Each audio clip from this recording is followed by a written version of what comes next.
Hello student, आज हम लोग बिलियन का एक और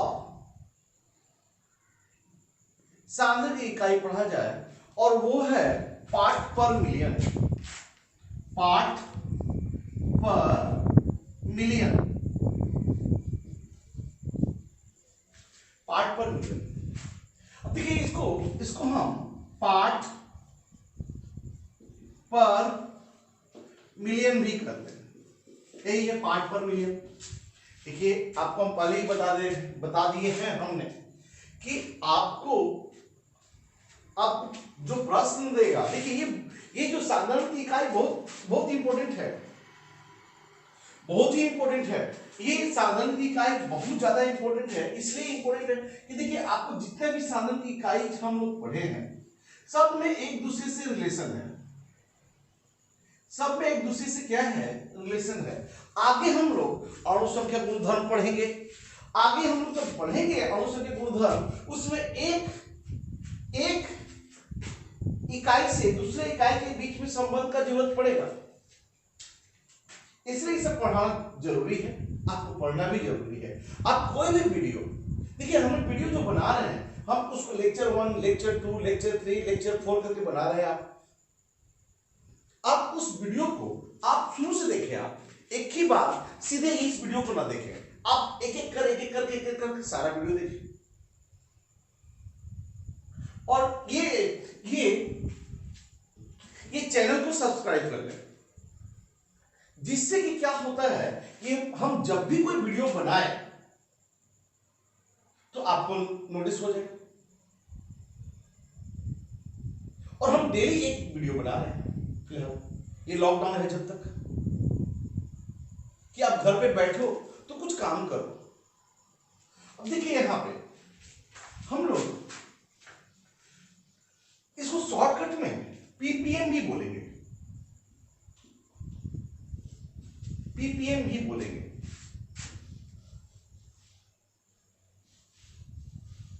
क्या बोलेंगे? पीपीएम, पार्ट पर मिलियन। अब देखिए यहाँ पे बहुत आसान सा चीज है। देखिए यहां पे हमने पढ़ा था प्रतिशत और पार्ट पर मिलियन, दोनों एक ही चीज है, थोड़ा सा अंतर है। यहां पे प्रति का मतलब होता है प्रत्येक, और शत का मतलब 100। हमने पढ़ाया था आपको कि प्रत्येक 100 में जो विलय की मात्रा होगा उसे प्रतिशत कहेंगे। यानी प्रत्येक 100 ग्राम विलयन में जो विलय की मात्रा होगा उसे क्या कहेंगे? द्रव्यमान प्रतिशत। उसी तरह से प्रतिशत कहीं भी बताए थे। ठीक उसी तरह से पार्ट पर मिलियन भी वही चीज है। पार्ट का मतलब भाग, पर का मतलब होता है प्रत्येक, अब मिलियन का मतलब 10 की पावर 6। जहां आप 100 कर रहे थे, जहां आप 100 कर रहे थे वहां पे आपको 10 की पावर 6 करना होगा। जहां आप 100 कर रहे थे वहां पे कितना करना होगा? 10 की पावर 6। यानी कि प्रतिशत में हमने क्या कहा था कि प्रत्येक 100 ग्राम विलयन में जो विलय का मात्रा होगा उसे प्रतिशत करते हैं। तो सर यहां पे क्या होगा? तो हम बोलेंगे कि मिलियन में जितना विलय का मात्रा हो उसे पीपीएम कहेंगे या पार्ट पर मिलियन कहेंगे। बस सिंपल सा चीज है। यानी कि अगर इसे द्रव्यमान के अनुसार हम लोग बात करेंगे तो विलय का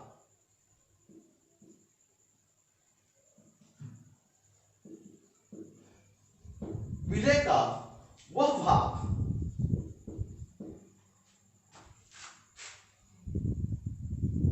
द्रव्यमान में, वह भाग, इसको द्रव्यमान में ही व्यक्त किया जाए, विलय का द्रव्यमान में वह भाग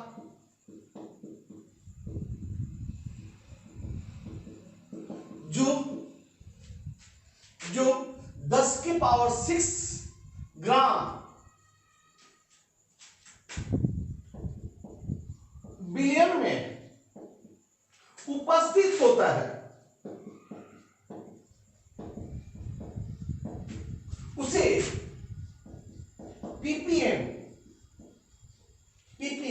द्रव्यमानानुसार कहते हैं।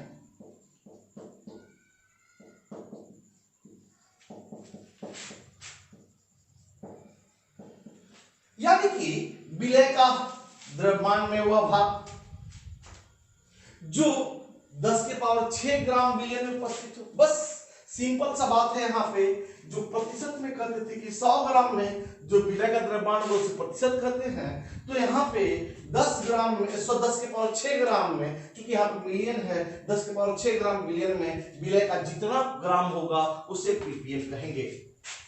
अब जैसे 10% का मतलब हमने बोला था बाबू कि 100 ग्राम बिलियन में 10 ग्राम उपस्थित है, तो यहाँ पे 100 ग्राम बिलियन में 10 ग्राम उपस्थित है। अगर हम यहाँ पे बोल दिया जाए 15 ppm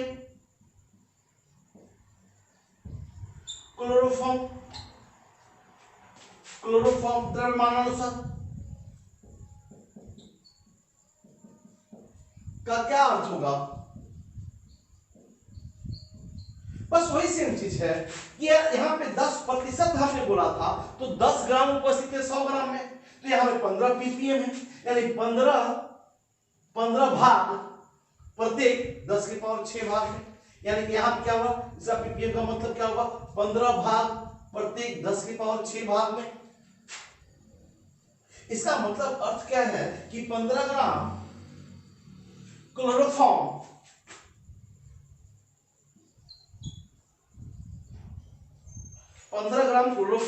उपस्थित है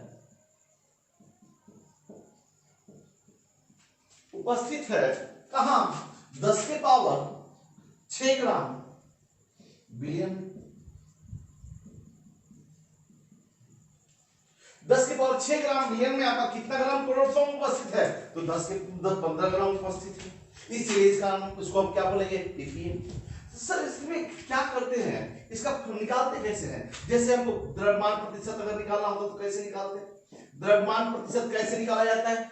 तो द्रव्यमान प्रतिशत के लिए क्या करते हैं, विलय का द्रव्यमान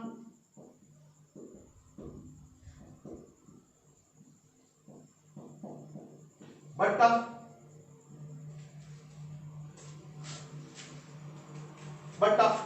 विलय का द्रव्यमान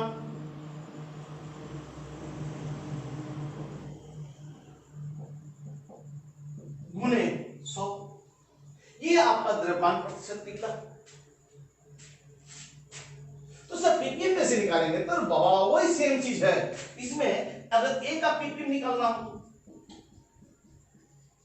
ये देखिए ये जो है अति तनु विलयन के लिए होता है, यानी कि अति तनु विलयन का मतलब कि विलायक बहुत ज्यादा होगा, उसमें विलय बहुत थोड़ा सा मात्रा में होगा, ये अति तनु विलयन के लिए है। यानी अगर ए का पीपीएम निकालना है तो कैसे करेंगे, ए का द्रव्यमान बट्टा बिलियन का द्रव्यमान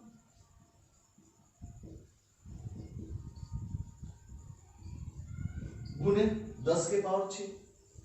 अगर हमको प्रतिशत निकालना है तो 100 कर देंगे, और पीपीएम निकालना है तो 10 के पावर 6 कर देंगे, और कुछ तो करना नहीं है, दोनों तो सेम है। अब आप इस उतार में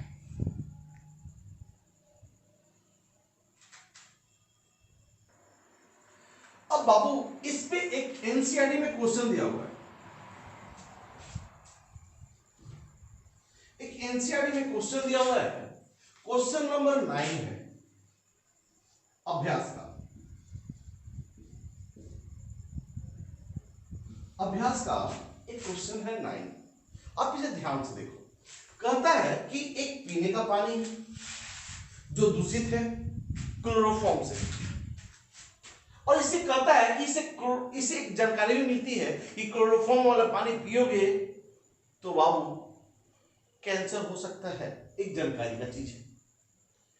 साथ में कहता है कि प्रदूषण का जो दूषित जो है वो उसकी मात्रा 15 ppm है, यानी क्लोरोफॉर्म की जो पीने की पानी में क्लोरोफॉर्म की मात्रा दे रहा है, क्लोरोफॉर्म दे रहा है 15 ppm।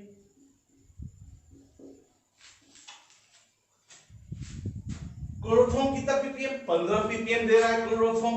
अब ये 15 ppm जब दे रहा है तो बोलता है कि इसे द्रव्यमान प्रतिशत में व्यक्त करें।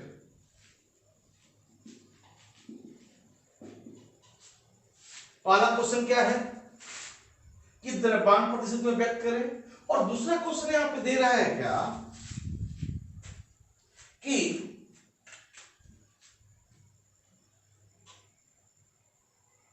बिलियन में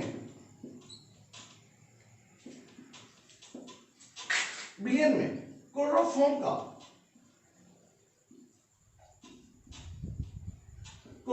का मोलारता क्या होगा।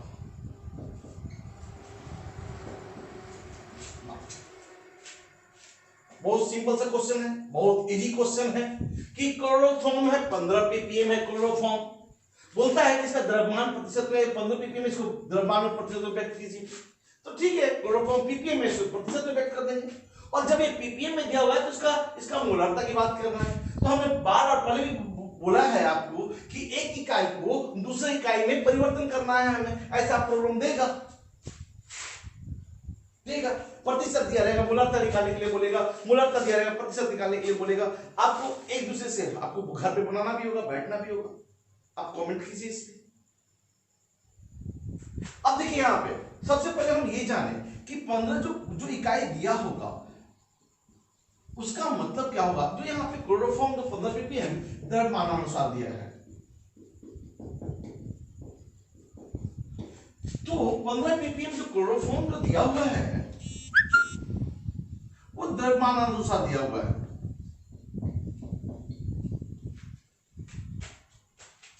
इसका मतलब क्या होता है? इसका मतलब यही होता है कि 15 ग्राम, अभी हमने बात भी कर चुका है कि 15 ग्राम क्लोरोफॉर्म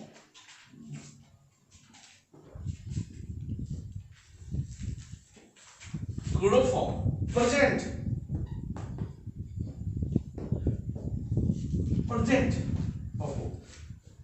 15 ग्राम क्लोरोफॉर्म उपस्थित है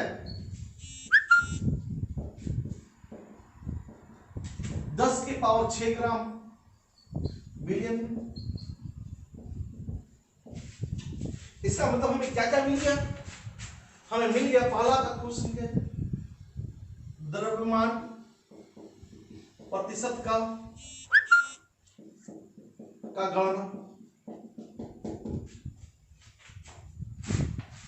अब यहां पे क्या है कि बिलियन में, इसका मतलब क्लोरोफॉर्म का द्रव्यमान दे रहा है,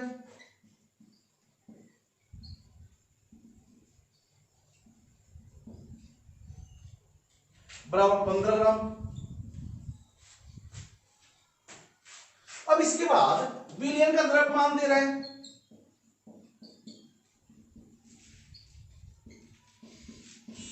के पावर 6 ग्राम। भैया अब प्रतिशत निकालना है, तो प्रतिशत निकालने के लिए हमको दो ही चीज चाहिए। अब आसान सा चीज है। अब द्रव्यमान प्रतिशत बराबर क्या होगा? बस सिंपल, क्लोरोफॉर्म का द्रव्यमान यहां विलय के रूप में क्या है? क्लोरोफॉर्म है।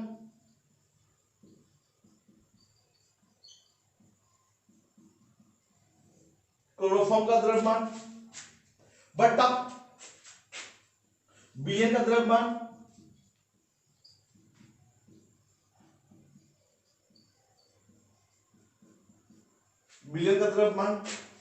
अब गुने 100।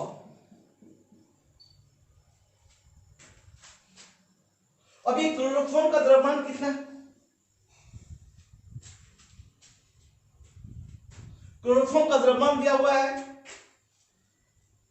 15 ग्राम बट्टा बिलियन का द्रव्यमान कितना दिया हुआ है? अब तो आप खुद से बना सकते हो, 10 की पावर 6 गुने 100। अब ये कट जाएगा, बराबर हो जाएगा 15 गुने 10 के पावर -4 बराबर 1.5 इंटू 10 के पावर -3 ग्राम या प्रतिशत। आप इसे नोट करें। अब बिलियन में क्लोरोफॉर्म की मोलारता की गणना करते हैं हम लोग, पहले आप इसे नोट करें।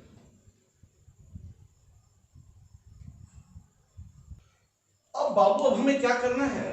मोलारता की गणना करना है, यानी दूसरा क्वेश्चन बना डालते हैं। अब देखिए मोलारता की गणना, मोलारता की गणना किया जाए, कुछ थोड़ी है, यानी 15 ppm दिया हुआ है आपको, तभी तो बात कर चुके हैं हम लोग कि क्लोरोफॉर्म का द्रव्यमान,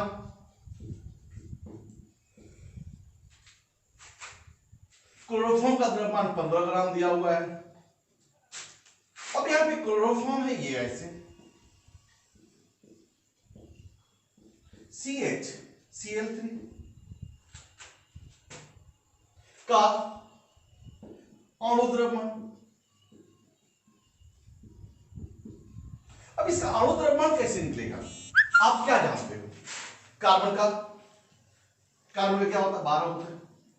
अब इसे जोड़ते चलो, प्लस हाइड्रोजन का 1 होगा, और इसके बाद क्लोरीन का 35.5 होता है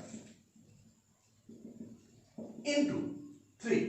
आप इसे मल्टीप्लाई कर लेना, घर पे भी कर सकते हो, और ये लगभग बराबर आएगा 119.5 ग्राम पर मोल। आप इसे जोड़ भी लीजिएगा घर पे, ठीक है। अब ये हमें क्या निकला? अब यहां पे बिलियन का द्रव्यमान निकला। बिलियन का द्रव्यमान दिया हुआ है कितना? 10 के पावर 6 ग्राम। लेकिन अब हमें अब क्या करना है? हमें मूलकता निकालना है। तो मूलकता के लिए क्या चाहिए? मूलकता के लिए हमें दिया हुआ है, मूलकता के लिए क्या क्या चाहिए? यानी क्लोरोफॉर्म है तो क्लोरोफॉर्म का द्रव्यमान,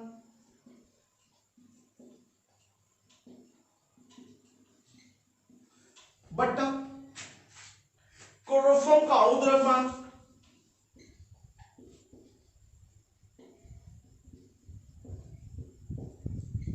क्लोरोफॉर्म का अणु द्रव्यमान चाहिए, गुने विलायक का द्रव्यमान केजी में चाहिए। बस टेंशन तो हो गया। सर यहां पे तो बिलियन का द्रव्यमान दिया हुआ है, और लेकिन चाहिए यहां पे विलायक का द्रव्यमान। यहां पे मुश्किल थोड़ा सा हो गया, तो क्या किया जाए? हम क्या जानते हैं? विलायक प्लस विलायक बराबर बिलियन होता है।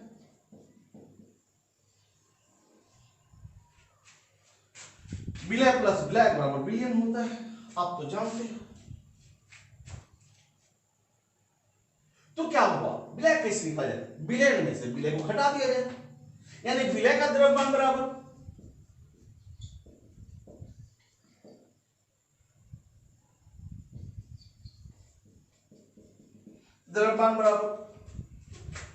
विलयन का द्रव्यमान 10 के पावर 6 माइनस विलय के रूप में आपके क्लोरोफॉर्म है बराबर 15। आप बताओ 10 लाख में से अगर 15 घटाते हैं तो 9,99,915।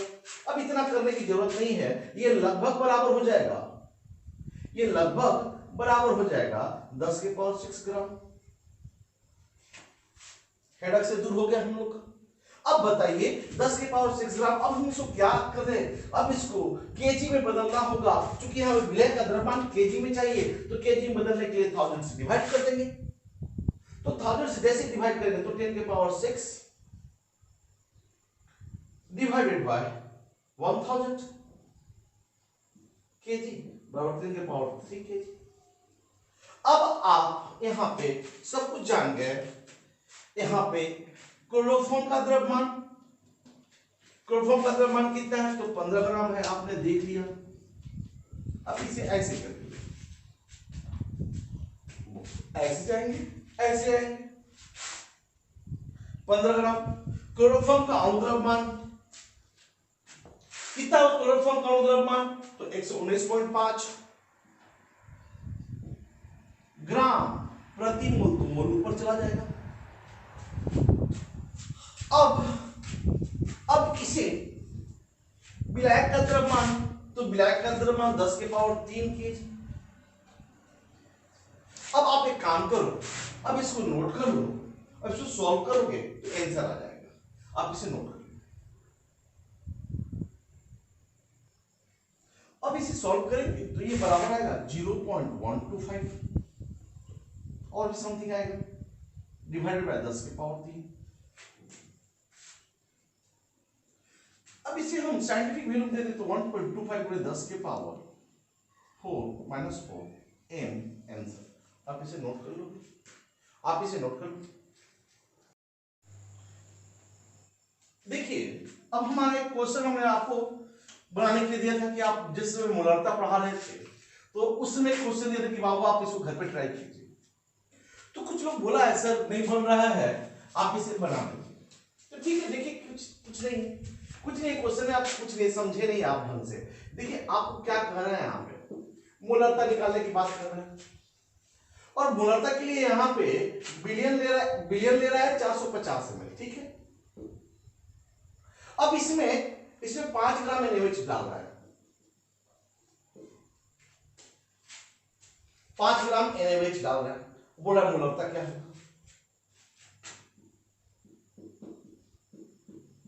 तो मोलरता क्या होगा, हमने क्या बोला है कि प्रति लीटर बिलियन में उपस्थित विलय के मोलों की संख्या को मोलरता कहते हैं। यानी कि 1 लीटर में जितना मोल होगा वही उसका मोलरता होगा। 1 लीटर में 4 मोल है तो मोलरता 4। अब हमको क्या किया जाए, इसको मोल में बदल लिया जाए। अब इसको मोल में बदल करके ऐसे आयतन से भाग दे देंगे, ऐसे आ जाएगा। तो ज्यादा चक्कर में नहीं पड़ना है बाबू, हमें क्या करना है, मोल कैसे निकालेंगे, या हम सीधे कर दें कि NaOH का द्रव्यमान कितना दिया हुआ है कि इतना ग्राम घुलाया है, 5 ग्राम घुलाया है तो 5 ग्राम डाल दिया जाए, 5 ग्राम। अच्छा NaOH का अणु द्रव्यमान निकाल लिया जाए।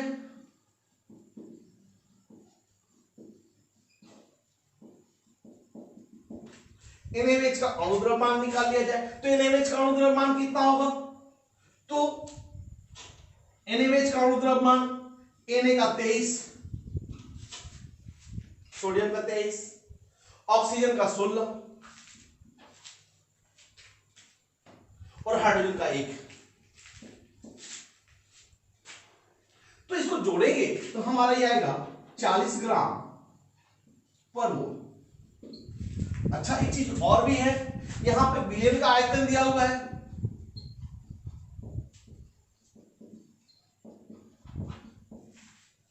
बिलियन का आयतन, तो बिलियन का आयतन तो क्या है 450 ml है। बाबू हमको इसको ml में नहीं चाहिए, हमें तो लीटर में चाहिए।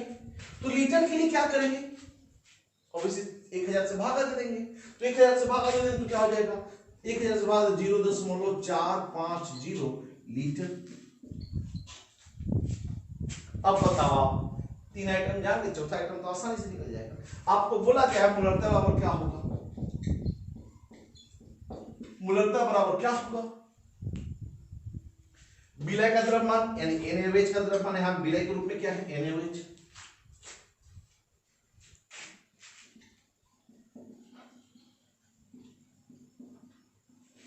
बटा NaOH का अणु द्रव्यमान,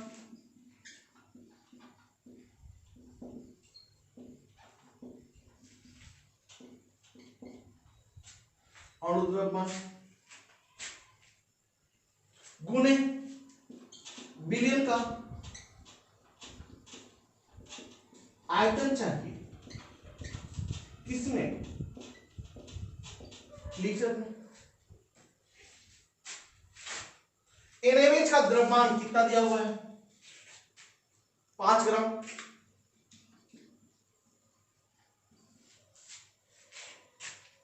NaOH का अणु द्रव्यमान कितना दिया हुआ है 40 ग्राम, यहां पे मोल हो जाएगा। और यहां पे आप क्या निकाले, यानी कि आपने निकाला है 0.450 लीटर। ग्राम से ग्राम कटा, मोल पर लीटर में आएगा, मोलरता तो आप जानते हो मोल पर लीटर में आता है। आप इसे अगर आप ये पॉइंट को हटाए 1000 ऊपर हो जाएगा, एक जीरो से एक जीरो कट गया, या 9 5 से कटे 9, यानी कि आया हमारा 1100,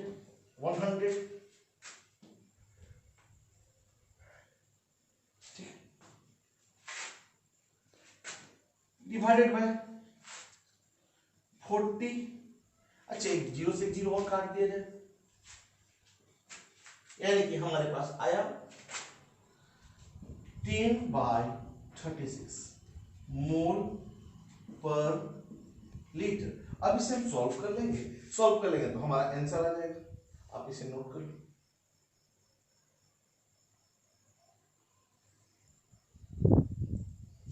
जब इसे आप सॉल्व करोगे तो ये आएगा 0.278 m 778 आएगा m। चलिए एक क्वेश्चन देखिए, लेक्चर 3 में हमने आपको एक होमवर्क दिया था। इस पे भी कमेंट्स आया था कि सर इस प्रॉब्लम बन नहीं रहा है, आप इसे बना लें। देखिए H2SO4 का जलीय विलयन है, यानी इस विलयन में दो चीज है। क्या क्या है दो चीज? एक H2SO4 है और यहां पे एक जल है।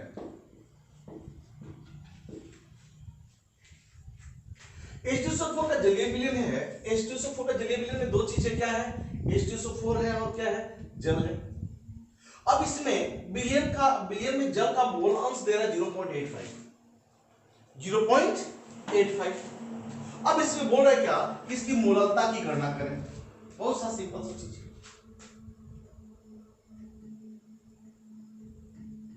तो कैसे बनेगा? तो यहां पे आपको दिया हुआ है जल का मोल अंश,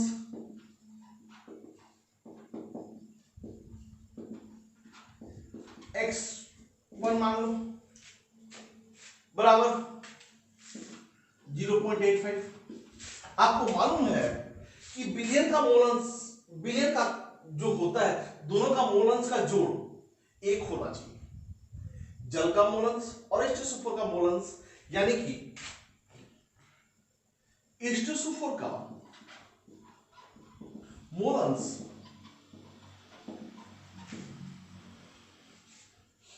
x2 बराबर 1 माइनस 0.85 0.154। क्यों? क्योंकि मोल अंश का जोड़ हमेशा एक होना चाहिए। हमने बताया भी था आपको। अब इसके लिए आप मोल अंश का लेक्चर देखिए। अब इसके बाद क्या करना है? हमें मोललता की गणना करना है।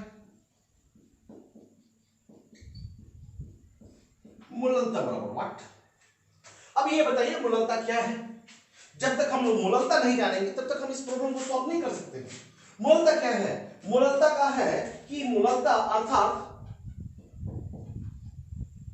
मोललता क्या है कि मोललता का अर्थ है कि प्रति केजी, इसका मतलब 1000 ग्राम, 1000 ग्राम विलायक में H2SO4 यानी विलायक के मोलों की संख्या।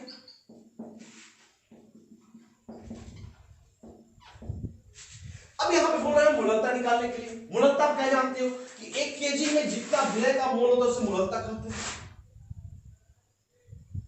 अब 1 केजी में जितना मोल होगा, 1 केजी में मोल 5 है तो मोललता 5, 1 केजी में 4 मोल है तो मोललता 4। इसका मतलब कि हम मोललता, अगर क्वेश्चन में कहेगा मोललता निकालने के लिए तो हम मोलों की संख्या निकालेंगे, विलय का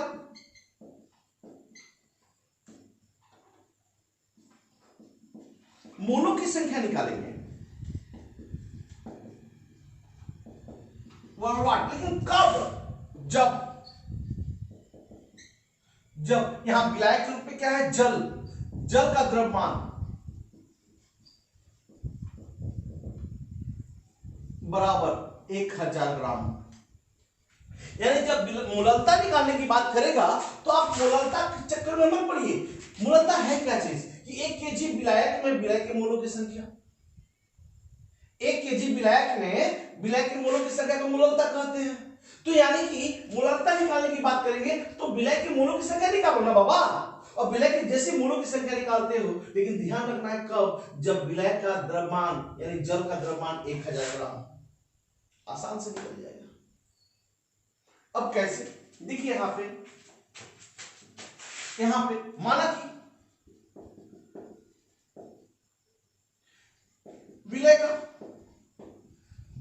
विलय का मोल को आप N2 मान लो, यानी विलय के रूप में क्या है, H2SO4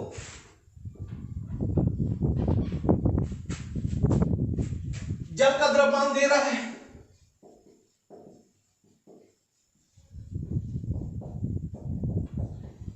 एक 1000 ग्राम, जल का अणु द्रव्यमान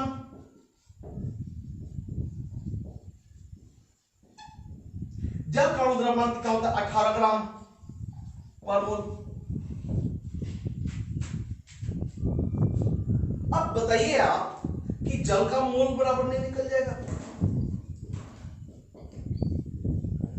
N1 बराबर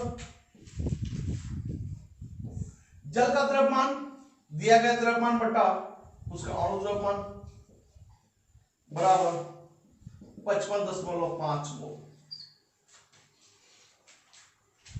अब पहले आप इसे सॉल्व कर लो, आप इसे नोट कर लो, फिर बात करते हैं। अब देखो आप क्या जानते हो, अगर हम H2SO4 का मोल अंश निकालना चाहते हैं, H2, तो कैसे निकलेगा, जिसका मोल अंश निकालना चाहते हैं उसका मोल बट्टा टोटल मोल, यही तो हमने पढ़ा भी था पिछले क्लास में। आप H2SO4 का मोल अंश जानते हैं हम 0.15, और यहां N2 हो जाएगा, और N1 ऑलरेडी हम निकाल चुके हैं, कितना 55.5 मोल, यानी 55.5। अब हम इसको इस पार ले जाया जाए, जब इस पार ले जाएंगे तो क्या हो जाएगा, 0.15 N2 प्लस 55.5 बराबर N2। अब ये दोनों के साथ मल्टीप्लाई हो जाएगा, तो 0.15 N2 प्लस 55.5 इंटू 0.15 बराबर N2।